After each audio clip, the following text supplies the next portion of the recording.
Mas como eu estava falando, a gente, né, então entende que isso tudo significa que a gente está lutando por um direito que é bastante complexo, que envolve um monte de elementos, que ele não está satisfeito plenamente se você não tem esse conjunto de elementos atendidos, né?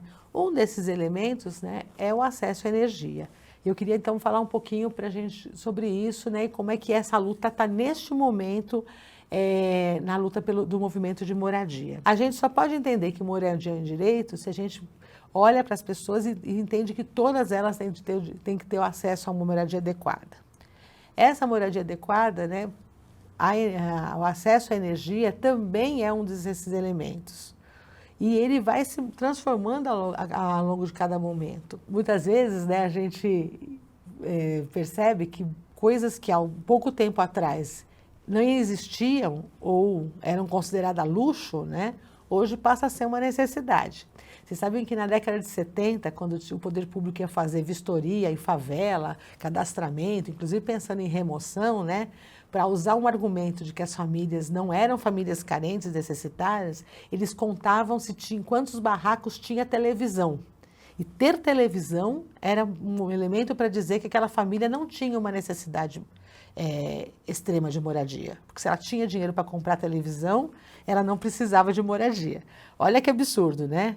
E hoje, por exemplo, a gente fala, né, de um acesso à internet, ou seja, todas as pessoas precisam de ter acesso à internet como um direito básico também. Olha o que aconteceu na pandemia. As crianças com mais dificuldade de acesso à internet tiveram muito mais perda na educação, né, do que outras que tinham equipamentos de qualidade, tinham planos, né, tinham Wi-Fi em casa, tinham um pacote de dados suficiente, que tinham equipamentos adequados, que tinham lugar adequado para fazer a aula online e podiam, né, e tinham as ferramentas necessárias para poder fazer isso.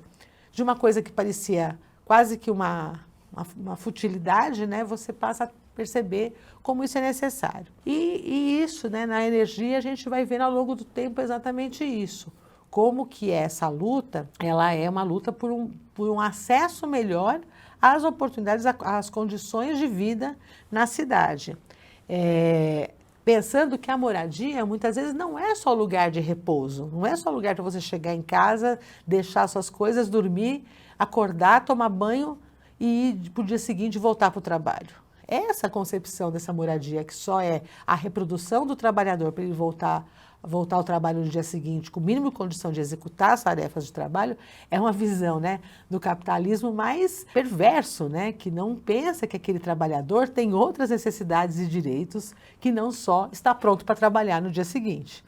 Então, quando a gente pensa na moradia com as diferentes funções, a gente precisa pensar que o acesso à água, o acesso à rede de esgoto e o acesso à energia precisa estar adequado a essas necessidades. Nos projetos habitacionais não era pouco, era bem comum você encontrar, por exemplo, projetos habitacionais que tinha uma tomada em cada cômodo da casa. E até cômodos sem nenhuma tomada. Porque não precisava, ou seja, né, como se as pessoas não tivessem essa necessidade. Uma das primeiras lutas que a gente viu já na década de 70, 80, foi colocar água e luz nas favelas, ligar água e luz na favela. E foi uma luta grande, porque muitas vezes se negavam a fazer essa ligação, se colocava obstáculo a fazer ligação. Às vezes usavam a parte técnica como um obstáculo, mas que era um obstáculo político. Então, não, aqui é impossível passar uma rede de energia, aqui é impossível passar o poste não cabe nessa rua. Então, você fazer esse uso, né, da restrição técnica para poder para negar esse direito. Assim como acontece hoje, em muitas ocupações em prédios, a companhia de energia não quer fazer a ligação, não quer regularizar a ligação existente, né? dizendo que é impossível regularizar as ligações daquele lugar. Então, isso tudo acaba sendo um ponto de disputa política pelo território. Eu impeço você de permanecer nesse lugar, te negando uma parte do direito. E isso é muito importante a gente perceber, porque são sutilezas, muitas vezes, né, do enfrentamento da luta pelo direito à moradia, que a gente não enxerga, né? Como eu estava falando, então, acesso à energia não foi algo fácil, algo tranquilo, foi feito fruto de luta também. Uma época, na periferia de São Paulo, os loteamentos clandestinos, né?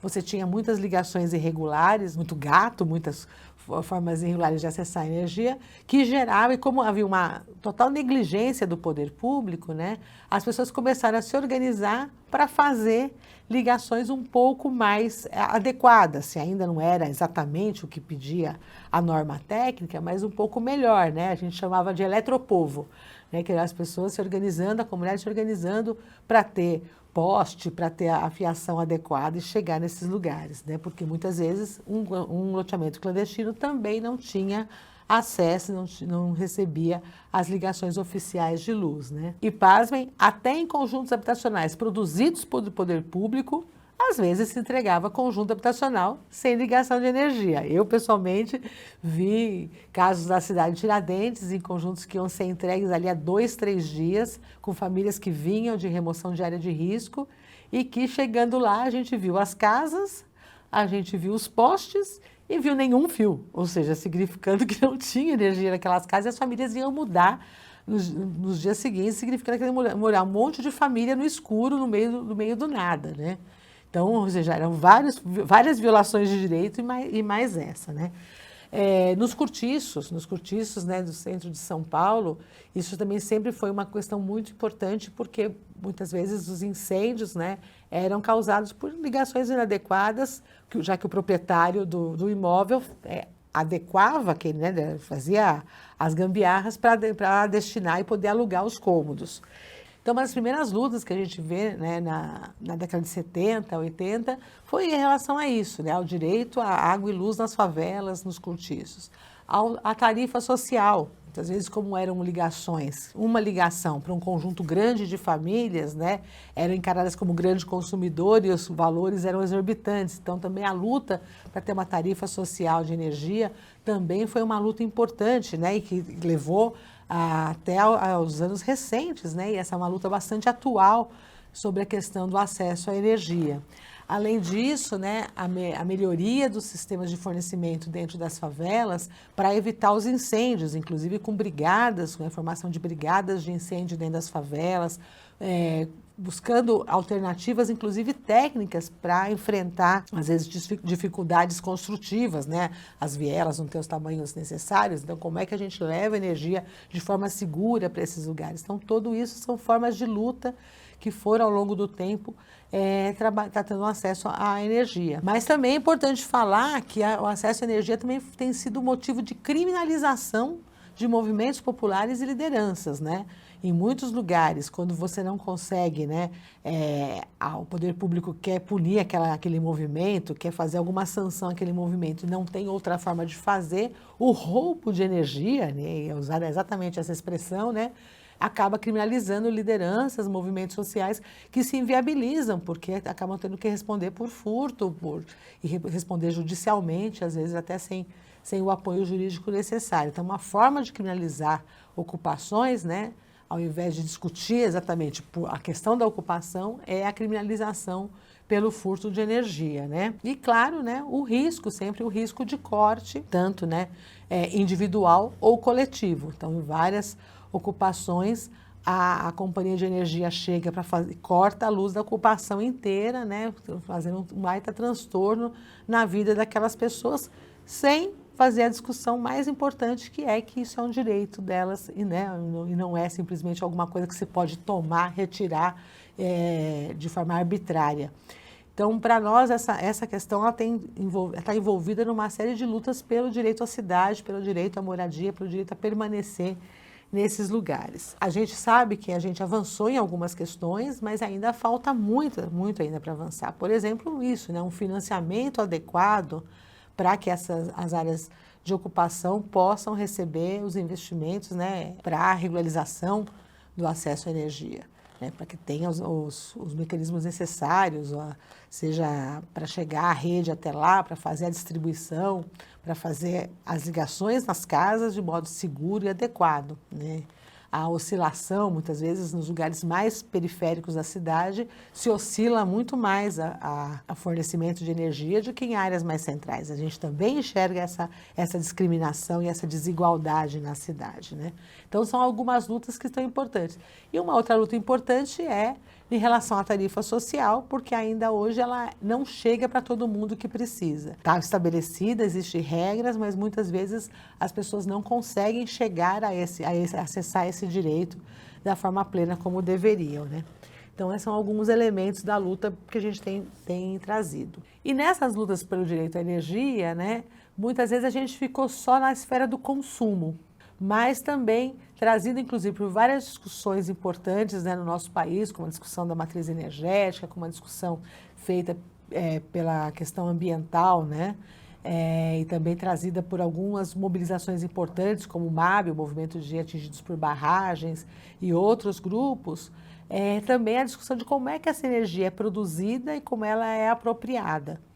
Então, mais recentemente, essa discussão chega para a gente no movimento de uma maneira de pensar que a gente tem uma intervenção importante a ser feita não só como consumidor, né, das concessionárias de energia, mas também temos direito também a participar da discussão de como essa energia é produzida, como ela é distribuída, como ela é socialmente apropriada, né? Especialmente quando a gente fala, né, de processos de privatização que ocorreram alguns anos atrás e que muitas vezes mostram a ferocidade desses sistemas privados em cima dos mais pobres, né? A gente até fala, né, antes a gente tinha menos medo, né, de que um lugar com acesso irregular de energia, né, fosse punido. Hoje é muito comum que chegue a companhia, né, e criminalize aquela comunidade. Então, pensar que isso não é só numa ponta de consumidor, mas também numa discussão de como é que isso, como um direito, deve ser apropriado por toda a sociedade. Nesse sentido, a discussão da energia fotovoltaica chega com uma discussão de como é que a gente pode pensar esses territórios de maneira que se organiza, se fortaleça, né, também para enfrentar essas questões. Mais recentemente, a gente teve aí na discussão da lei do Minha Casa Minha Vida, né, desde o início de 2023, da retomada do programa pelo atual governo, a inserção desse princípio, né, da utilização de energias renováveis, de uso racional de energia, de uso de fontes diversas de energia para os programas habitacionais. Isso a gente acabou aprovando e, inclusive, né, colocando entre dos itens financiáveis pelo programa, né, a instalação de sistemas de energia fotovoltaica nos conjuntos habitacionais populares. A gente sabe que não é só questão de instalar, mas também de fazer disso um processo de organização e de gestão, e é importante, né, que esse elemento, né, que hoje está na sociedade como um todo, como uma forma de discussão, também chegue na política habitacional, que a política habitacional possa apropriar-se também dessa discussão e chegar nos conjuntos habitacionais populares também a energia fotovoltaica. Muitas vezes, né, os conjuntos são pensados de uma maneira econômica burra, que não percebe que um investimento talvez até mais alto, né, no inicial, pode fazer para que aquele grupo de famílias tenha uma melhor qualidade de vida, uma melhor qualidade da sua apropriação daquele território, né? E, portanto, aquele investimento feito inicialmente, ao longo do tempo, se dilui, porque aquela comunidade vai estar fortalecida social e economicamente. Então, a gente entende como uma conquista importante para esse nosso momento de discussão da política energética também no país. Portanto, a gente está falando hoje, né, em algumas lutas importantes, né, que sim, continua a luta pelo acesso, ainda existem lugares e ocupações que não têm acesso à energia regularmente, né, pela qualidade e quantidade de energia necessária para essas comunidades se organizarem e terem a sua inserção social garantida, né. Então, é importante que os equipamentos necessários para uma moradia sejam suportados pela tarifa social de energia, né? Esse custo acessível é importante garantir que as pessoas não deixem, né, de ter acesso porque não tem como pagar. Então, portanto, pensar isso dentro de um conjunto de ações, né, não só uma ação individualizada, não é só falar da tarifa social de energia, mas como ela se relaciona com o preço da casa, com o preço do condomínio, com o preço da água, do gás, né? Ou seja, como é que isso pode ser uma concepção de como é que se vive na periferia das cidades, né? Como é que essa população vai ter acesso a esse conjunto de direitos, né? A forma de produzir, ou seja, que esses territórios passam a ter maior controle, maior autonomia e maior inserção nos seus territórios. A gente entende que isso é fortalecer as nossas periferias, fortalecer os nossos territórios, para que as pessoas possam se inserir não mais, né, como aquele excluído, aquele que ficou do lado de fora, né, mas aquele que possa transformar também a realidade desses territórios. Bom, gente, eu espero que vocês tenham gostado da aula, que isso possa gerar vários debates, discussões. A gente está sempre aberto no movimento para receber quem quer vir conversar, quem quer vir conhecer as experiências, e é importante, né, esse pé no barro, estar junto. A gente espera que essa nossa conversa de hoje tenha aberto algumas perspectivas e que vocês continuem participando do curso e dessas experiências junto com a gente. Espero que a gente volte a se ver em outros espaços de luta pelo direito à moradia. Valeu!